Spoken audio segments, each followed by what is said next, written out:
Allez, à toi. 1, 2, 3. Là, ensuite ça met 2 dessus.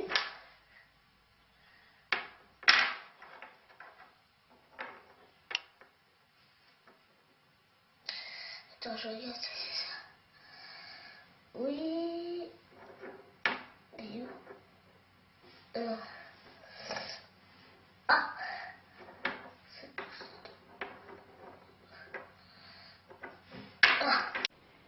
On va essayer de parler des dyspraxies de l'enfant. Et les dyspraxies de l'enfant, il n'y a pas une dyspraxie, mais on peut quand même tenter de faire une définition de ce que c'est la dyspraxie.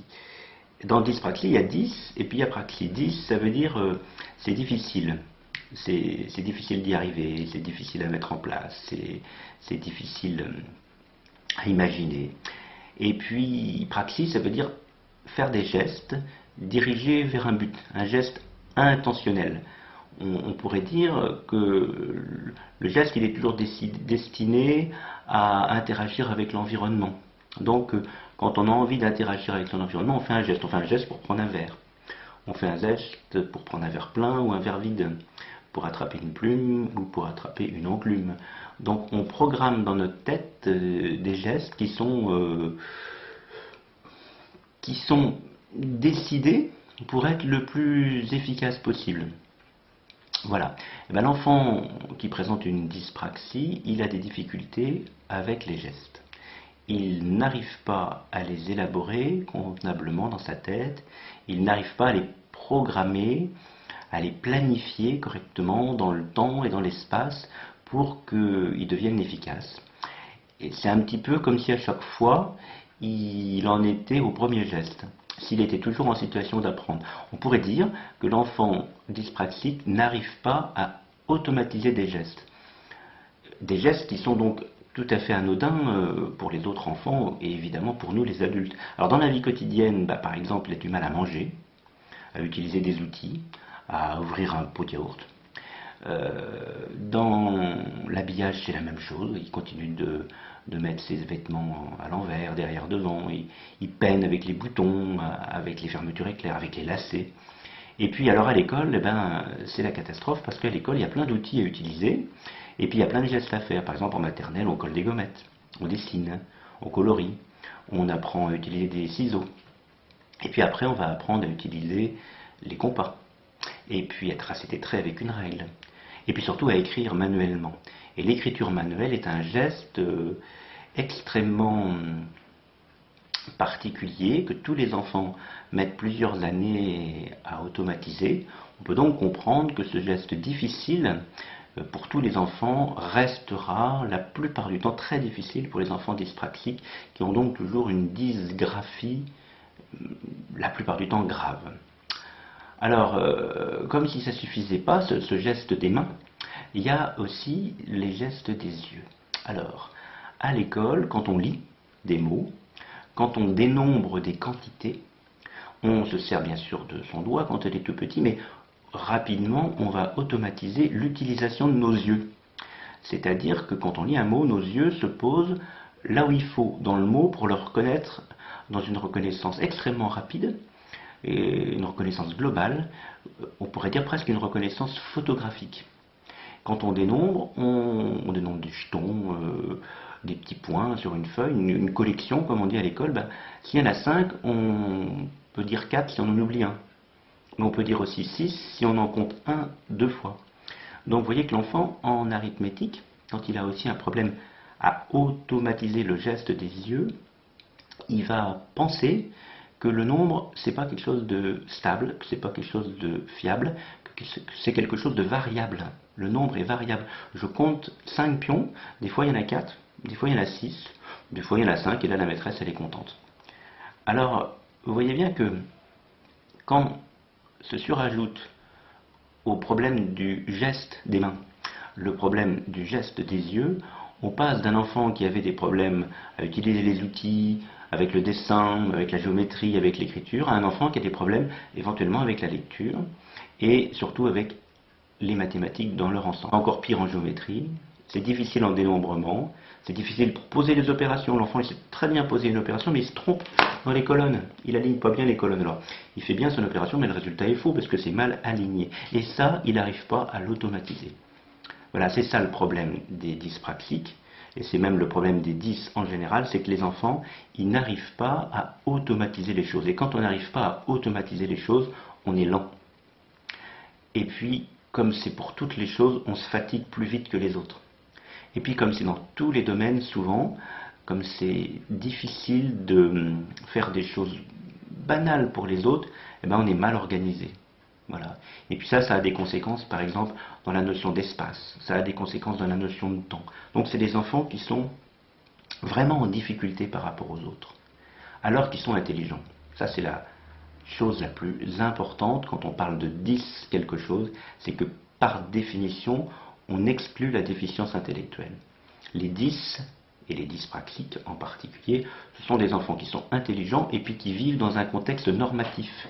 C'est-à-dire qu'ils vont bien, sur le plan psychologique, ils vont bien, ils ont une bonne relation avec des parents qui sont tout à fait convenables, qui sont tout à fait compétents, et puis ils ont des enseignants qui sont des enseignants lambda, qui ne sont pas des enseignants particulièrement maltraitant. Hein, bon. Donc cet enfant dyspraxique, il a un environnement qui est tout à fait normal, il a une intelligence normale et il n'y arrive pas parce qu'il a un problème d'outil. L'outil qui ne va pas chez les dyspraxiques, c'est l'outil de planification des gestes, l'outil de planification de l'espace, l'outil de planification de l'oculomotricité. Et l'ensemble de ces outils donne tous ces problèmes scolaires dont on a parlé tout à l'heure. Alors comment faire? Comment faire avec les enfants dyspraxiques? C'est difficile parce que quand on est 10, quand on est 10 à la naissance, on reste 10 toute sa vie. Parce qu'il s'agit d'un dysfonctionnement cérébral. Le cerveau des enfants 10, le cerveau des enfants dyspraxiques, il n'est pas compétent dans ce domaine du traitement des informations qui amènent à avoir des gestes efficaces, des gestes harmonieux, des gestes mémorisés, des gestes automatisés. C'est comme ça, puis ça va rester comme ça. Alors, si la dysgraphie, si la dyspraxie, si les conséquences de la dyspraxie visuospatiale sont mineures, l'enfant va réussir à compenser avec l'aide de rééducation, par exemple. Si l'intensité est plus importante, si on a une dyspraxie visuospatiale moyenne, on va dire, il ne va pas réussir tout seul, il va falloir l'aider. Donc il va falloir adapter les choses. Par exemple, lui signifier les colonnes dans les opérations pour pas qu'il se trompe dans l'alignement. C'est simple, mais il faut avoir envie de le faire. Et puis si la dyspraxie est vraiment trop grave, là, on ne va pas y arriver. La rééducation, ça ne suffit pas, les adaptations, ça ne suffit pas, il faut contourner le problème. Si l'enfant a 10 ans, il n'arrive toujours pas à poser ses opérations, il faut lui donner une calculette. Si l'enfant, il n'arrive toujours pas à écrire de façon rentable, alors c'est quoi écrire de façon rentable? C'est écrire vite, c'est écrire de façon lisible, c'est écrire avec une orthographe qui permet de relire, et puis c'est surtout écrire sans dépenser trop d'énergie. On a dit tout à l'heure, les 10, ce sont des enfants lents, fatigables, mal organisés. Ce sont surtout des enfants qui passent toute leur énergie, toute leur concentration dans ce qui leur est difficile. À l'école, quand le professeur fait son cours, on prend des notes. Lorsqu'il dicte un énoncé de problème, non seulement on prend des notes, mais on commence à réfléchir au problème, on commence à sélectionner les informations pertinentes et puis à enlever celles qui ne le sont pas. On peut faire des déductions, on peut anticiper, on peut faire des inférences. Ça veut dire que quand on écrit, quand on prend en note, quand on note un problème qui est dicté ou qui est écrit au tableau, ça c'est encore plus difficile, le fait d'écrire manuellement ne nous empêche pas de faire fonctionner notre cerveau pour résoudre le problème, par exemple. L'enfant dysgraphique à cause d'une dyspraxie, lui, il passe toute son attention et toute son énergie au dessin des lettres, à la calligraphie. Donc il ne peut pas réfléchir au problème en même temps. Il ne peut pas écouter la maîtresse et écrire. Ça s'appelle la double tâche. L'enfant, il est en double tâche. Donc on va lui faire perdre tout son potentiel. On va lui faire consommer toute son énergie. On va lui demander toute son attention dans des tâches qui sont difficiles au détriment de celles qui lui seraient accessibles. Et ça, c'est la caractéristique des 10. Donc, pour que ces enfants intelligents puissent réussir à l'école, ou du moins pour qu'ils puissent appréhender la chose scolaire, il faudrait réfléchir ensemble, les parents, les enseignants, à comment diminuer ou comment stopper toutes ces choses qui sont difficiles pour lui permettre d'exprimer son potentiel intellectuel, son intelligence dans ce qui va bien. Ça, c'est l'enjeu de la scolarité des enfants 10. Et pour les enfants qui ont une dyspraxie visuospatiale, par exemple, les deux grandes choses, c'est bien d'adapter tout ce qui est mathématique et d'adapter tout ce qui est écriture. En sachant que le pire, par exemple, c'est la géométrie et qu'on peut très bien faire une scolarité sans géométrie, que c'est pas vraiment un problème. Pourquoi passer des heures à essayer de rééduquer une matière où les enfants seront très mauvais? Par exemple, on pourrait dire, si un enfant dyspraxique, il a 12 ou 13 en français, et qu'avec une toute petite aide d'une demi-heure par semaine, il va passer à 15 ou à 17, c'est rentable. S'il a toujours 3 ou 4 en maths, et qu'avec 8 heures de rééducation par semaine, 4 personnes qui s'occupent de lui, il passe à 5 de moyenne, ça n'a aucun intérêt, c'est pas rentable. Donc avec les 10 et avec les dyspraxiques, il faudrait avoir l'intelligence d'optimiser tout ce qui est facile pour eux, de mettre en avant leur potentiel, de leur permettre d'exploiter leur potentiel en court-circuitant ces outils qui ne sont pas bons. On a l'habitude de blaguer sur les enfants scolaires en disant c'est toujours les mauvais élèves qui ont de mauvais outils. Et bien les enfants 10, ils ont vraiment des mauvais outils et ils deviendront des bons élèves que si on leur permet de compenser, de contourner ces mauvais outils. Voilà en quelques mots ce qu'on peut dire de la dyspraxie.